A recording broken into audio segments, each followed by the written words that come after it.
गांव में 4 दोस्त रहते थे जिनकी दोस्ती पूरे गांव में मशहूर थी। जहां भी जाते चारों साथ ही जाते। उनमें से रमेश, राजेश, दीनू और चौथे का नाम टीटू था। चारों दोस्त न तो कोई काम करते थे, दिन भर आपस में बैठकर गप्पे मारा करते थे। उनमें से एक दोस्त जिसका नाम टीटू था, वो हमेशा उल्टा ही सोचता था। एक दिन टीटू के पिताजी ने टीटू को बुलाकर कहा, हमारी गाय की तबीयत ठीक नहीं लग रही, कल से दूध भी ठीक से नहीं दे रही है। तुम जाकर वैद्य जी से गाय के लिए दवाई ले आओ। फिर टीटू गाय की दवाई लेने के लिए वैद्य जी के घर जाता है। वैद्य जी से कहता है, हमारी गाय की तबीयत ठीक नहीं, पिताजी ने दवाई के लिए भेजा है। यह दवाई गाय को 1 लीटर देसी घी के साथ पिला देना, फिर वो ठीक हो जाएगी। टीटू वहाँ से चला आता है और रास्ते में सोचता है। वैद्य जी ने कहा कि गाय को दवाई घी के साथ देनी है, मगर हमें जो घी मिलता है वह गाय के दूध से ही बनता है और गाय के पेट में घी तो होगा ही, इसलिए गाय को बिना घी के दवाई दे देता हूँ। घी तो पहले से उसके पेट में होता है, वहाँ जाकर दवाई घी में मिक्स हो जाएगी। फिर वो वहाँ से चला जाता है। जब टीटू के पिता घर आते हैं तो देखते हैं गाय तो पहले की तरह ही है। वह सोचते हैं वैद्य जी की दवाई तो हमेशा काम करती है, तो फिर दवाई क्यों नहीं लगी। टीटू जब घर आया तो उन्होंने टीटू से पूछा, टीटू, तुमने गाय को दवाई खिलाई या नहीं? हाँ पिताजी, मैंने आते ही सबसे पहले गाय को दवाई खिलाई थी। वैद्य जी ने कहा था कि गाय को 1 लीटर घी के साथ दवाई पिला देना। मैंने सोचा कि गाय तो दूध से घी देती है, जिससे उसके पेट में तो पहले से घी होगा, इसलिए मैंने दवाई ऐसे ही दे दी। हे भगवान, मैं तो परेशान हो गया, इस लड़के से न जाने कब इसको अकल आएगी। एक दिन वो चारों दोस्त मेला देखने के लिए दूसरे गांव में जाते हैं। वहां उनको रात हो जाती है।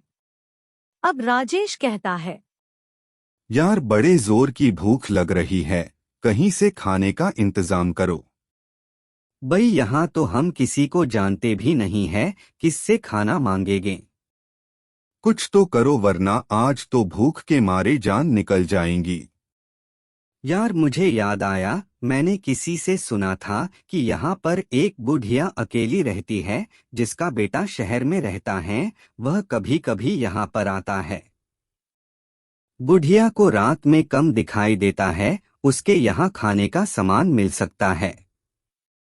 एक बार हमें सामान मिल गया तो खाना तो हम बना ही लेंगे। फिर चारों मिलकर उस घर को ढूंढते हैं। उन्हें घर मिल जाता है। भाई, कोई गड़बड़ नहीं करना, यहाँ हमें कोई जानता भी नहीं, अगर पकड़े गए तो लोग हमें बहुत मारेंगे। फिर चारों उस घर में घुसते हैं जहाँ बुढ़िया रहती थी। लगता है बुढ़िया सो रही है, अच्छा है, यहीं खाना बनाकर यहीं सो जाएंगे।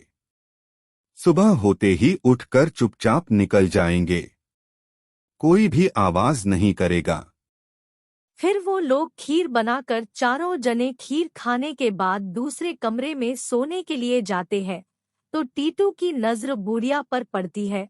उसका एक हाथ बाहर होता है। वो सोचता है वो खाना मांग रही है तो वो उसके हाथ में गरम गरम कटोरी रख देता है। बुढ़िया नींद से उठकर चोर चोर चिल्लाती है। बुढ़िया के शोर की आवाज से वो चारों वहां से भाग जाते हैं। फिर वो एक जगह बैठकर बातें करते हैं। अबे यार टीटू, तू अपनी हरकत से कब बाज आएगा? सबको मरवा दिया होता। मैं क्या करूं, मुझे लगा बुढ़िया भी खीर मांग रही है, इसलिए मैंने उसे भी थोड़ी खीर दे दी। फिर उन सब ने रात किसी तरह जंगल में गुजारी। सुबह अपने गांव आ गए। एक दिन टीटू को रास्ते में वैद्य जी मिले। वैद्य जी ने पूछा, टीटू कैसे हो, कहाँ जा रहे हो? वैद्य जी नमस्कार, मैं आप ही के पास आ रहा था। मैंने पूछना था कि 3 महीने पहले जो मुझे बुखार आया था तो आपने कहा था कि नहाना नहीं, क्या अब मैं नहा सकता हूँ? टीटू की बात सुनकर वैद्य जी सोचते हैं कि ये 3 महीने से नहाया नहीं, ये भगवान क्या होगा इसका।